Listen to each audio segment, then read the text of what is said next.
हमारी गुरु माँ भी कहते कि मत मारो। तो बोले इसका निर्णय केशव करेंगे, कृष्ण करेंगे, कृष्ण के पास में चलो, कृष्ण जो कहेंगे वही होगा।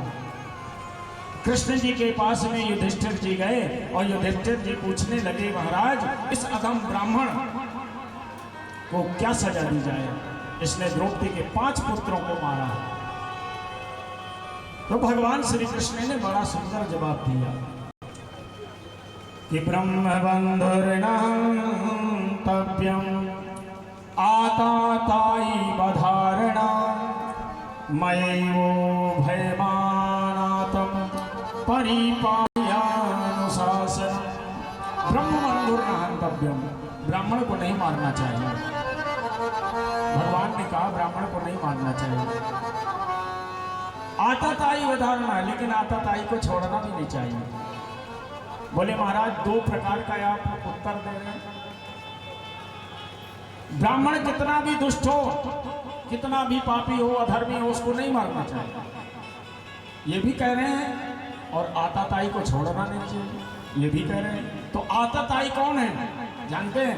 राज हत्यारा, राजा की हत्या करने वाला आताताई। राज हत्यारा, बाल हत्यारा, बच्चों की हत्या करने वाला, ये भी आताताई कहलाता है। स्त्री हत्यारा, स्त्री की हत्या करने वाला, वध करने वाला, ये भी आताताई होता है। गौ की हत्या कर देने वाला, ये भी आताताई होता है। इनको मारने से कोई पाप नहीं होता है, इनको छोड़ना भी नहीं चाहिए। अगर कहीं किसी ने गौ हत्या किया है उसका वध कर दो, कोई दोष नहीं। स्त्री की हत्या किया उसको मार दो, कोई दोष नहीं। तो बोले महाराज 2 प्रकार का उत्तर आप दे रहे हैं, हम करें क्या? बोले राजन, ब्राह्मण को मारने का सिस्टम होता है, तरीका। ब्राह्मण को उसके पथ से, उसके पद से भ्रष्ट कर दिया जाए, अपमानित कर दिया जाए तो मरने के बराबर ही होता है। आप इसकी गर्दन काट दो, शरीर काट दो तो एक बार में मरेगा, लेकिन ब्राह्मण का अगर अपमान कर दो तो ये जब तक जिएगा तब तक मरेगा। जब जब याद आएगी उस बात की तब तक ये मरेगा। इसलिए राजन, ब्राह्मण को मारो मत जान से, इसके 5 चोटी करो, 5 शिखा बना करके आधा चेहरा काला करके और पूरे में घुमाओ। अर्जुन ने तुरंत पकड़ा चोटी और 5 चोटी बनाया, आधा चेहरा काला किया गया। अश्वत्थामा के माथे में जो मणि थी, मणि को निकाल लिया गया। अश्वत्थामा आज भी अमर है, आज भी कहते हैं, बहुत जगह देखा गया है अश्वत्थामा। गुरु द्रोणाचार्य का पुत्र है अश्वत्थामा। और अश्वत्थामा को छोड़ दिया गया। अश्वत्थामा ने अपना बदला लेने के लिए उसने सोचा कि ये अर्जुन ने मेरा अपमान किया है, मैं छोड़ूंगा नहीं। आज अश्वत्थामा ने फिर से ब्रह्मास्त्र चला दिया। ब्रह्मास्त्र चलाया, कहा कि मैं पांडवों के बस को नहीं चलने दूंगा। तो अर्जुन के पुत्र थे अभिमन्यु। अभिमन्यु की पत्नी उत्तरा गर्भवती थी। अश्वत्थामा ने सोचा कि 5 पांडवों के ऊपर मैं ब्रह्मास्त्र चलाऊंगा तो ये तो मुझे मारेंगे, मैं उत्तरा के गर्भ को ही नष्ट कर दूंगा, जीने नहीं दूंगा, वंश ही नहीं चलने दूंगा। और ब्रह्मास्त्र चला दिया उत्तरा के गर्भ। उत्तरा का गर्भ जो है, गर्भ में बड़ी पीड़ा होने लगी। उत्तरा छटपटाने लगी, माता कुंती के पास दौड़ी और आज हाथ जोड़ करके प्रार्थना करने लगी, माता कुंती आप रक्षा कीजिए, मैं मरी जा रही हूं गर्भ की पीड़ा से।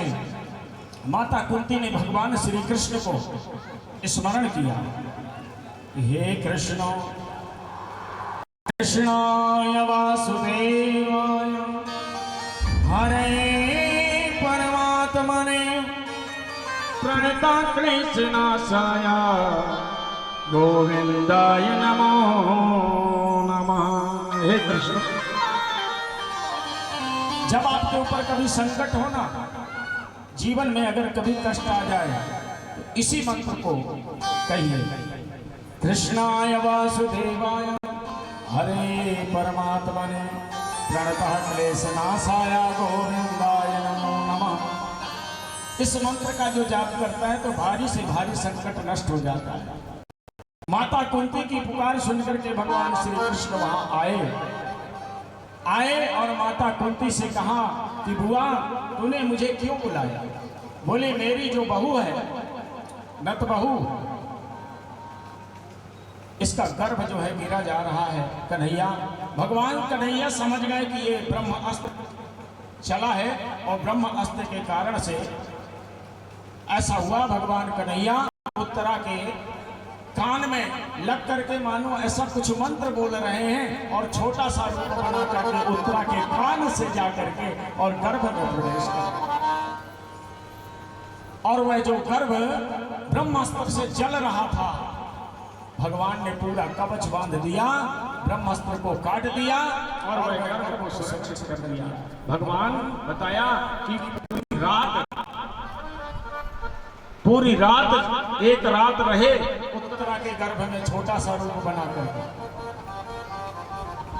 और उस गर्भ से जो बालक हुआ उसका नाम परीक्षित हुआ। बोलिए परीक्षित महाराज की। आज उन्हीं परीक्षित महाराज की के कारण हमें यह श्रीमद् भागवत महापुराण की कथा सुनने मिल रही है। आज परीक्षित न होते तो शायद हम यह भागवत न सुन पाते।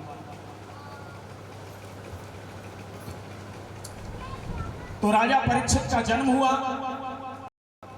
कथाएं तो बहुत सी हैं, अगर एक एक कहें तो सालों लग जाएंगे, लेकिन कथा को स्पर्श करते हुए अब आगे बढ़ेंगे क्योंकि बहुत सारी कथाएं हैं अभी। तो राजा परीक्षित जी धीरे धीरे बड़े होकर के आज यहाँ पांचों पांडव अपना स्वर्गारोहण हो गया, सब स्वर्ग चले गए।